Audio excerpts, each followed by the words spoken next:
Hi friends, we have this very interesting lighting going on, a la parking lot lighting, but I've chosen to record this video here because it is actually very warm outside, and whenever I park my car and stand it for longer periods of time, it heats up and it gets really hot. So I figured, you know what, I'll record this video before I come back up, and the lighting is going to be a little funny, but the video is related to the previous video that I recorded, a video about microbiome and awakening and fermentation.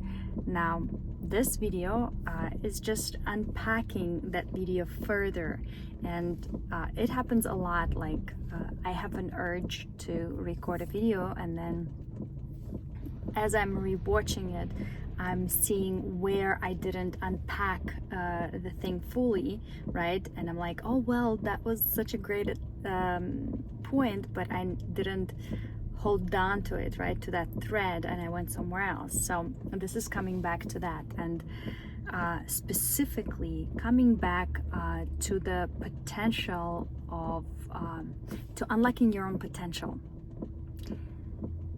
And I am such a nerd when it comes to watching videos like YouTube videos. I always watch videos about regenerative agriculture and the health of soil, and if you go into my YouTube, well, you are on my YouTube if you're watching this, but if you see, there is a folder there that says videos that changed my life, and those videos, I look so strange with this lighting, it's crazy but it's okay, we'll get over it.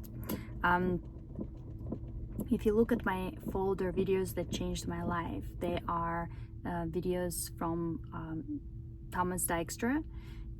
He is an agronomist, and everything that he says, I highly recommend you watch those videos. They are life-changing, and to me, I apply them not only to the soil's microbiome, but also to the human microbiome. And of course, not exactly the same, right? But the principles of working, of the mechanics behind how something works are always very much alike, from one dimension to another dimension, from one application to another application. Sometimes the result is exactly the opposite, right? So that's up to us to investigate, but to observe. Nevertheless, the mechanics a lot of times stay the same. And for example, in the video that he refers to plant health and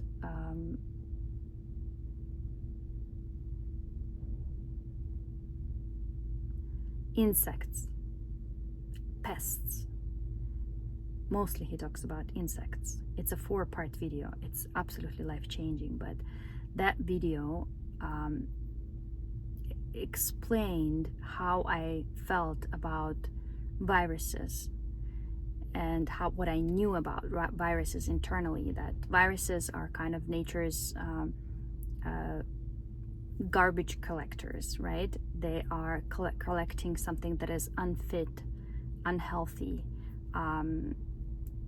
and Thomas explains that about insects and plant health, and that an insect will never attack a healthy plant, a plant that is fit for human consumption, that everything in universe is working, so is in such balance. We just don't see it, right? And we try to tweak things, but if the plant was perfectly healthy for human consumption, no insect, no pest would go to eat it, because their digestive system is not developed just like ours, and they cannot digest high sugar plants. But watch the video and let me know what you think.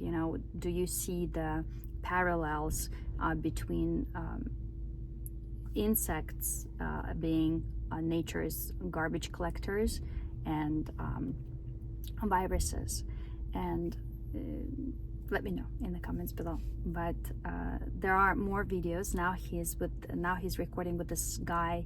Before, he used to record with John Kempf, an incredibly talented, very smart guy who talks about regenerative agriculture and soil health.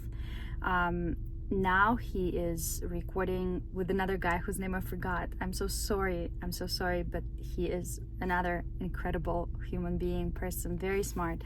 And they recorded a video.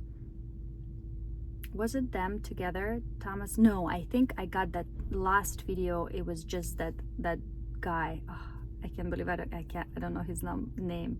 That's so unfair, but I will put it into the comments below. I'm terrible with names. It's just one of my things. I'm terrible with names for everything. I can know you for many years and not remember your name. I'll remember absolutely everything about you, your facial features, what you like, what you dislike, but not your name. I don't know why. It's just the way I'm wired inside. It's one of the most complex things for me to remember. Names of the books, names of the movies, names of actors. You know, it takes me forever to like explain something to somebody just because I don't know the name. Maybe I should focus on fixing that. I've tried different interesting methods of remembering names, like writing them down and then repeating them over and over and over and over and over and over again, and still I forget. Coming back to the main topic though, so the video was about pH, soil pH, and it absolutely opened up. It didn't open up. My mind was open. What it did, it explained in different words what I know inside, what I know to be true inside. And in my previous video, I've mentioned how important it is to keep yourself open, to keep your mind open, not to know too many things, not to go too deep into things, right? Which I'm sure for someone else might be the best thing in the world, to go deeply into a certain subject. But for people like me who are we walk on top of the surface of the water, we're so light, we can't penetrate too deep into any subject. Nevertheless, we cover an incredible amount of area, right? And we might not be experts in one thing particular, but we're certainly experts in life, right? Or experts in, did it just say almost say sex person? Oh my goodness. So we're definitely experts in looking at grander picture, right? So also a very valuable thing. Coming back to the video that I saw about pH, what I learned from that video was that pH stands for potential hydrogen. Now, what it means is that there is a certain capacity that the soil can, like a certain capacity for hydrogen in the soil. Now, potential hydrogen means that pH, right? High pH means there is no hydrogen in the soil, low hydrogen, but the potential, the parking spaces, as the guy explains, are there, right? But it means high pH means there are a lot of empty spots, a lot of potential for hydrogen. And if you lower down the pH, it means you're filling up those empty spaces, empty slots with hydrogen. So potential for it goes down, but the actual hydrogen goes up, and vice versa. When the potential hydrogen goes up, it means that the actual hydrogen goes down. It means that more spaces are opened up for new hydrogen to come in. And this is so important because this is how I see it with everything, and especially with knowledge, with knowing things. When you are full of knowledge, you have very little potential for the new knowledge to come in, for the new possibilities of things to come in, right? So it's kind of like the dangers of educating yourself deeply on the subject and believing into a certain system, right? Falling into like this certainty. It lowers down your potential. Now, we all have a sort of stretch, right? I think another good way of thinking about it would be our digestive system, our tummy, right? So let's say when we're babies, we haven't eaten that much, right? I mean, we probably have very stretchy tummies to begin with, but maybe that's not the best comparison. But basically, in order to create potential in the first place, right, you have, or room for potential room for anything, you have to first stretch your tummy, right, or your imagination or your mind. Stretch it.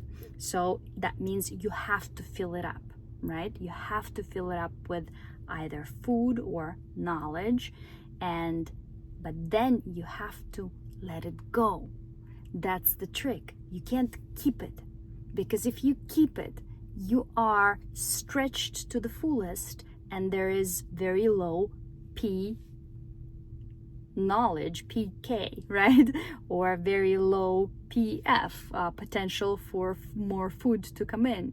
So if you want to create room for it, you gotta let some of the knowledge or some of the food go, right? First, in order for more potential for creation to be created within you. So I really loved how he explained it. I will plug that video into that same folder about videos that changed my life, and I highly recommend you listen about it. Listen to it. Everything about soil health somehow is so relatable as to how everything else works. It's kind of like learning how the mother works, right? How our Mother Earth, our soil works, and applying it to pretty much everything. Yeah, it's applicable. Now, I will put that video into that folder for you so you can watch for yourself and see how beautifully that guy explains all of this stuff. And that's about it. I just wanted to expand that thought and bring it home a little bit more, right, as to how important it is to fill ourselves up and then let it go, and then fill ourselves up and let it go, be it knowledge, be it food, be it anything else, because that is the engine, that is the never-ending engine. But we sometimes tend to pull things in and keep them, hold down to them so hard that our potential for new things to come in lowers, right? When the actual thing is within us. And you can probably apply it to money. You could probably apply it to anything else, right? If you're full of it, and that's all of you've filled up your potential, you gotta let some go if you want to circulate it, right? You want to be the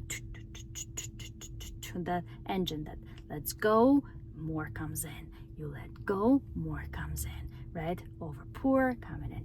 But you gotta let it go. You gotta always let it go. Let it move for the movement to continue.